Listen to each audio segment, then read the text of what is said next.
Today we're going to talk about SEO and kind of where it's came from, how it's been changing recently, and where we think it's going in the future.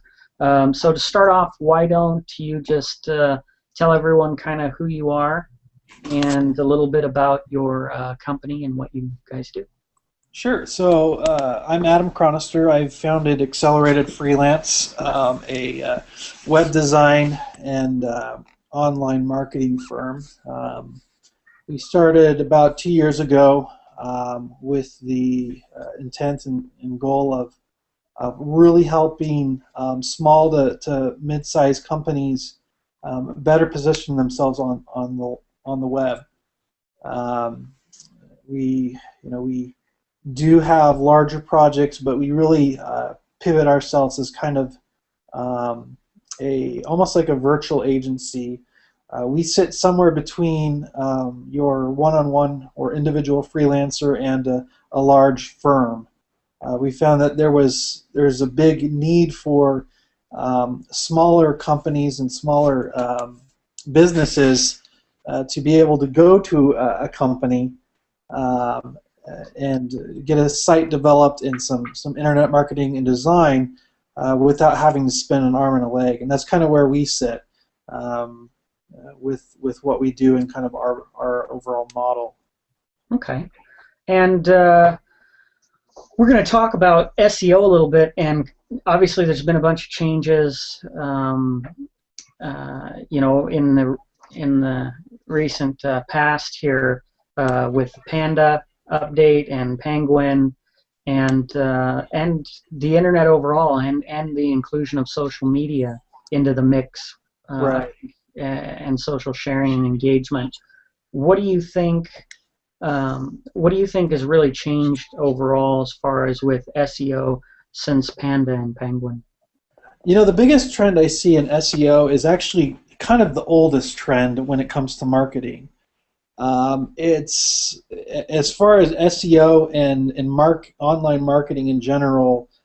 Really, what we see is things coming full circle, and that's where you see kind of a separation. There's kind of a separating between the wheat and the chaff. We're seeing more and more people get out of SEO and really kind of reorient their businesses in other ways, or just get out of it altogether. And a lot of this has to do with the fact that there's a lot of changes. Google is a big player with these changes, but as Google goes, so does other search engines. Typically, Bing and Yahoo are not far behind, and even search engines such as China's Baidu closely emulate and kind of tag along to what Google does. So we're seeing more and more of that. Google is, making it more difficult for SEOs to do what they used to do. Their algorithm is getting much smarter than it used to be, and some of the early more black or gray hat premises of trying to cheat or trick the search engines really are very difficult, almost to the point where they're getting impossible to do. Well, that again does take things back to kind of the full circle of marketing. We see the big trend now is link bait, which is just a fancy name for content that encourages people to link to it. We see a big push for content creation and content curation, which again is content. I think that what we've seen is, I think that we've moved away a little bit from formula-based SEO, where, well, if my keyword density is this much percentage, and as long as I hit all of these, all the way back from the meta tag days all the way through there, it's gone from kind of, here's the things that I can do no matter what the site is, no matter how good or bad the site is. If I can just do this formula of things, I can rank a spammy website full of ads and all this other stuff.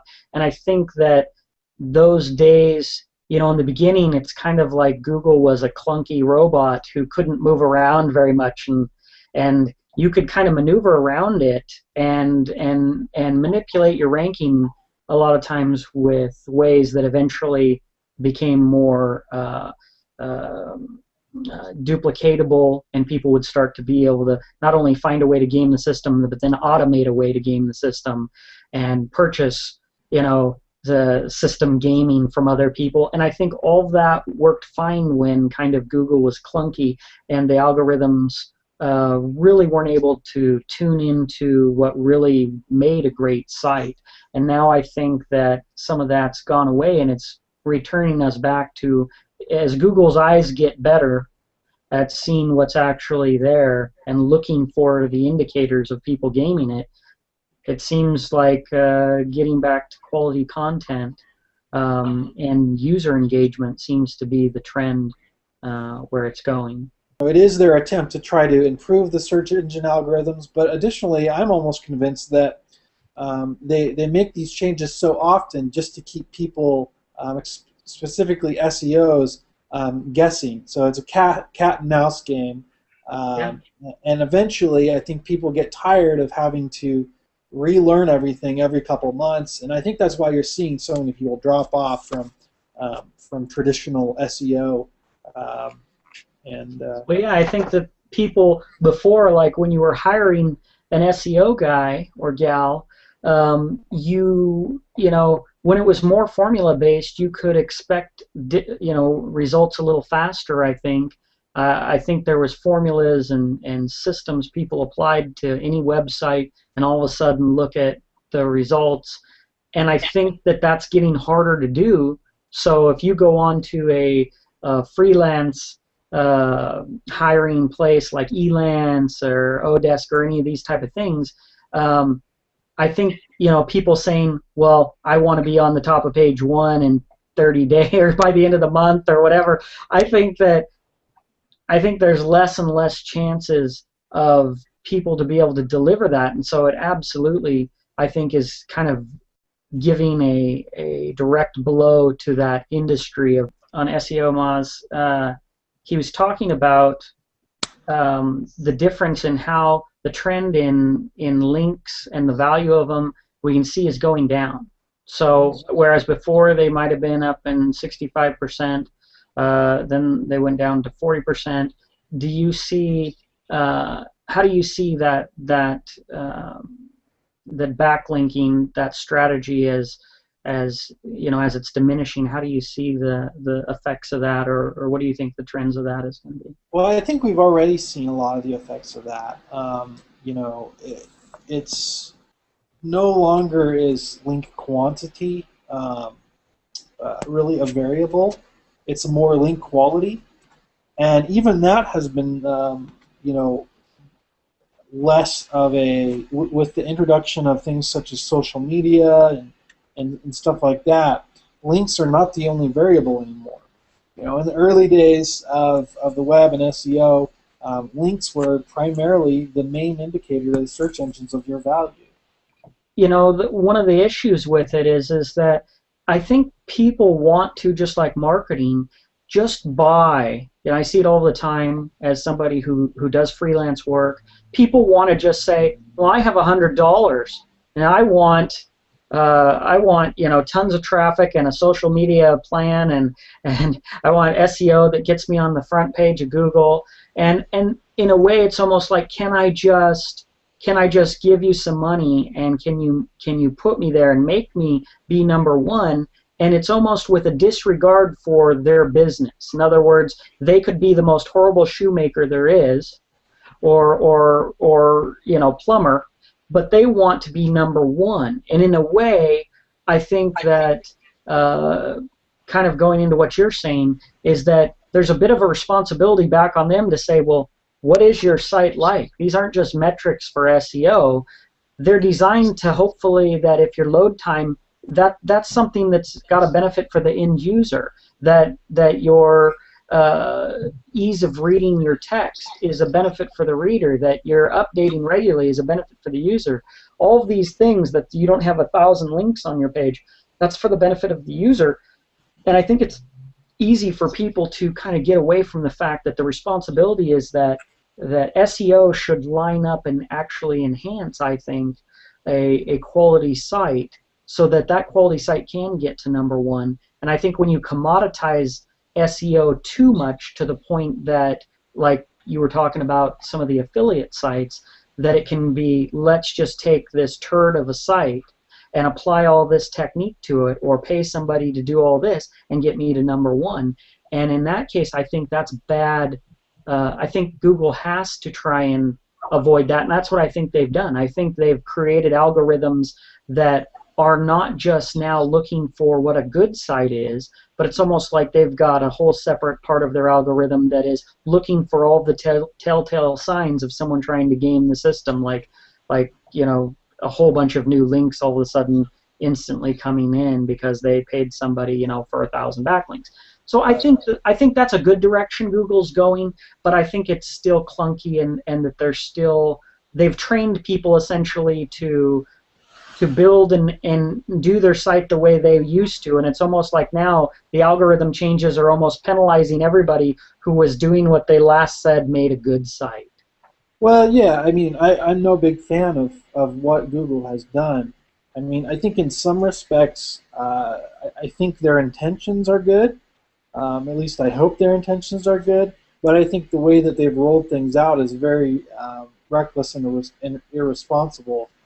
What do you think people can do then in order to keep up with Google? I mean, what is the best way to try and people aren't going to stop trying to sell things online or get attention and eyeballs. What Sure. do you think?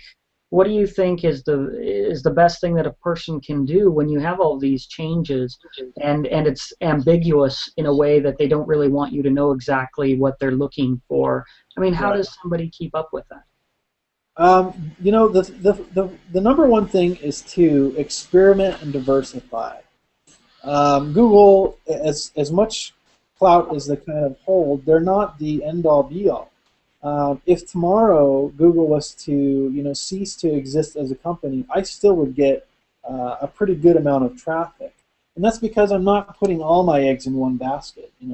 I spend some time trying to optimize for other search engines such as Bing, and with some projects, we've actually looked at other search engines such as Baidu and Yandex. And also you have things such as social media, and now there's a lot of things such as retargeting or remarketing. Although Google does have their own remarketing and retargeting program, one of the other ones that I use is AdRoll. And for those that don't know, retargeting or remarketing, it kind of goes by both names, is a new type of display advertising where users come to your site, they're then cookied, and then they will visit another third-party site and see your advertisement. Many people have maybe knowingly or unknowingly witnessed this, where maybe they're searching for shoes, and next thing you know, they're on a completely unrelated site, but all of a sudden they see the advertisement for the shoe company that they were looking at maybe the day before. This is an example of remarketing. So really having a broad combination. It seems like, in a sense, what you're describing is kind of both sides of the spectrum. On one side, you're saying, you can't put all your eggs in the basket with a search engine, and a search engine in that sense is really, if we look at it in comparison to social media, a search engine is really a middleman. Because what we want is the traffic. What we want is the eyeballs. I think it's easy for people to lose sight of that and to start saying, well, I want on the front page of Google, but they forget that really that has no value in itself other than that should lead to more traffic getting to your website. Whereas your crowds with the growth of social media, your niche markets, your crowds, your consumers, your clients, your potential clients are all out there, and they may already be forming groups or tribes and are accessible. And I know that on some of the projects that I've done, on my Social Magnets blog, for example, we get good traffic, and like almost all of it is derived from social media, because I have a very strong social media network, and so to me, I look and think, oh, well, I see the articles or write an article about SEO and the horrible changes. I have some properties that are particularly designed completely on target engagement with through social media, to where they don't rely on any keyword ranking or any traffic for the most part from Google. And I think that a lot of companies are going to slowly see that if Google gets too annoying, that they can bypass that, and it takes a little bit more work, but they own it instead of relying on an algorithm that can change in an evening and totally destroy all your traffic. Wouldn't it maybe be smarter in some cases to build a long-term strategy and actually connect with those potential clients and create big profiles in other areas, which I think is kind of what you're saying as far as diversification.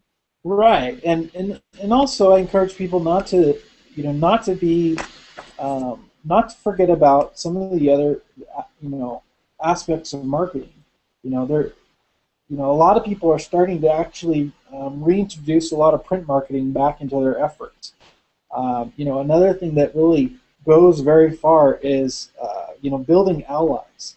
I think in the last year and a half, we've seen a lot of our clients, probably about 40% of our clients are now coming from referral companies, and these are companies that maybe work in a similar fields, but don't do all the same things that we do. So we've seen a lot of referral traffic just because we've built relationships that usually are first, they're first nurtured through the web, but these are not people that are directly clients. They're people that are in similar fields and industries that then send me prospects and clients that they cannot or maybe they cannot take on, or maybe they're an overflow, or maybe they're in a different field or niche. So that's another thing is I would encourage people to not forget about some of the traditional marketing aspects of their business. Because when we look at how much it's shifted, one of the trends I saw with Google, and one of the big areas where I felt they were vulnerable, and they obviously saw, in my opinion, that they were vulnerable, is the fact that it was, before all about search engine, right? I was talking to my wife the other day, and she was I wanted her to look some up, and so she went to Google. Well, she had Chrome, their browser, so I said, no, you don't have to do that. Just type it up in the browser. It'll automatically, you don't have to go to Google anymore. And I think that Google realized that when they started getting into the cell phone business, and we look at the increase in mobile, and we see that now you look at the searches, and I think that it went from that stationary idea, just like a stationary, your desktop computer, and then they realized how huge the opportunities are in mobile, and I think they realized that as everything gets more fluid and things start moving, people aren't going to go to the website Google to look for information. People are going to want that with them, whether it's through cell phone as apps, integrated apps, or whether it's in other products. That I think that opens up a lot of opportunity when we see the other players like Apple and Windows and these other people in their phones. Obviously, they control, and why I think Google tried to dominate that area with Android devices, is I think they realized they wanted to still control the search when it went mobile, instead of leaving it up to the phone carrier who could load up Bing search or some other search or give them an option.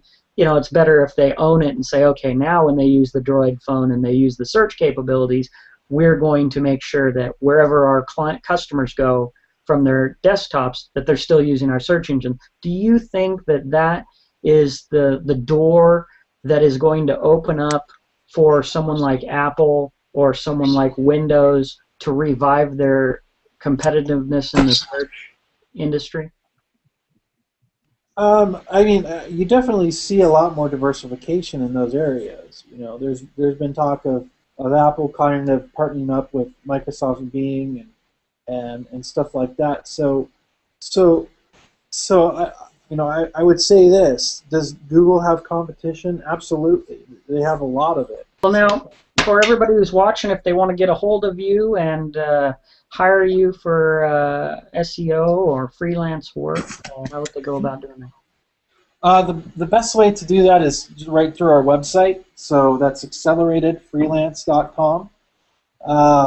And I can be reached at adam@acceleratedfreelance.com.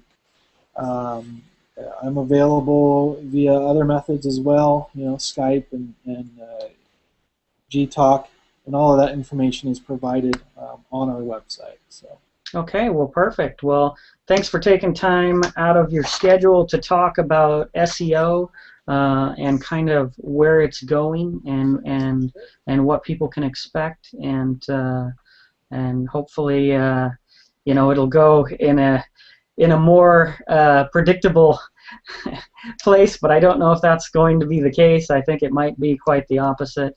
And so there's always new opportunities for people. So till next time, people can check us out on the web and our blog at socialmagnets.net and join in the conversation. Leave comments below, and I'll post links to Accelerated Freelance if you'd like to get a hold of Adam and hire his team. So thanks, everybody. All right. Thanks, Ross. All right.